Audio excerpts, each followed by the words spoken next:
Pakinggan po ninyo ito mga idol. Mayroon pong naghula patungkol sa digmaan sa June 25. Nakakakilabot ito. Ang naghula si Vargas, no? Basta Joby Vargas man yata yun. Ito po ang pinapaabot sa atin ngayon. Nababahala po sila.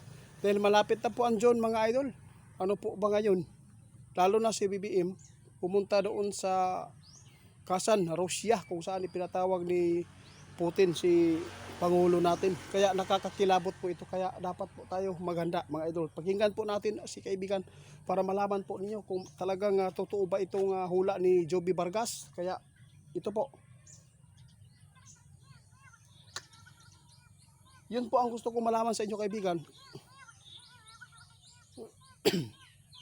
Kinakabahan po nga tayo. Alam po nyo mga idol, si kaibigan may nakita na hindi maganda po ang pagpunta ni BBM doon sa Russia.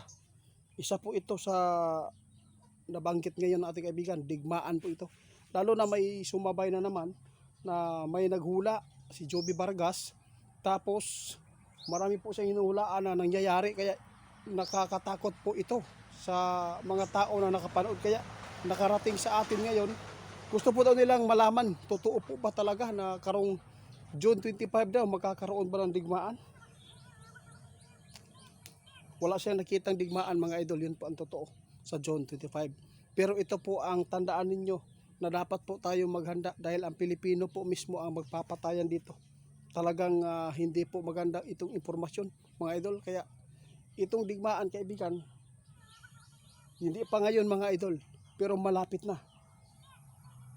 Sign na daw ito mga idol, yung pagpunta ni BBM doon sa Russia. Isa na po dito ang napag-usapan sa China at ang patungkol po sa pagpunta ni BBM doon. Kaya sa lahat po ng mga makapanood, maghanda na tayo. Magtanim tayo ng mga pagkain sa bundok. Kung mayroon man tayo mga lupa sa bundok, tirikan po natin ang bahay. Kung sakali man na magkaroon po ng digmaan doon sa syudad, at least mayroon tayo mapupuntahan. Mayroon talaga, oo. Mayroon tayong mapupuntahan. Ha?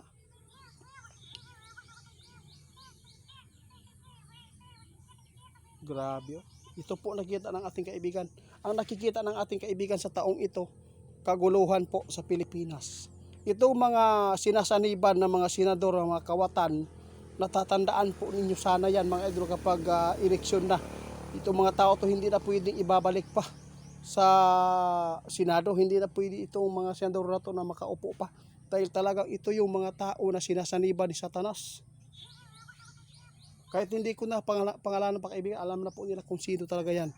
Yung mga tao na naghahabol po ng katarungan sa taong bayan na mapanagot ang mga magnanakaw, ito po ang dapat ninyong tandaan na pwedeng ibalik ninyo yan.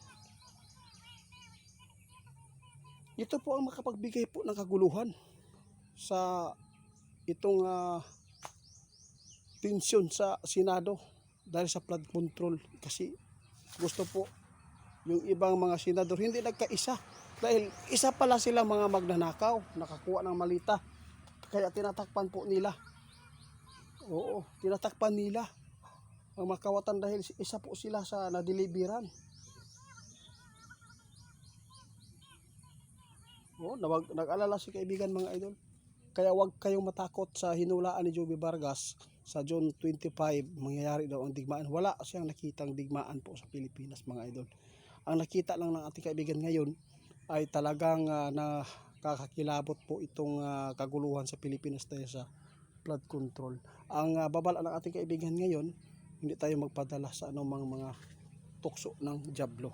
Yun po ang importante.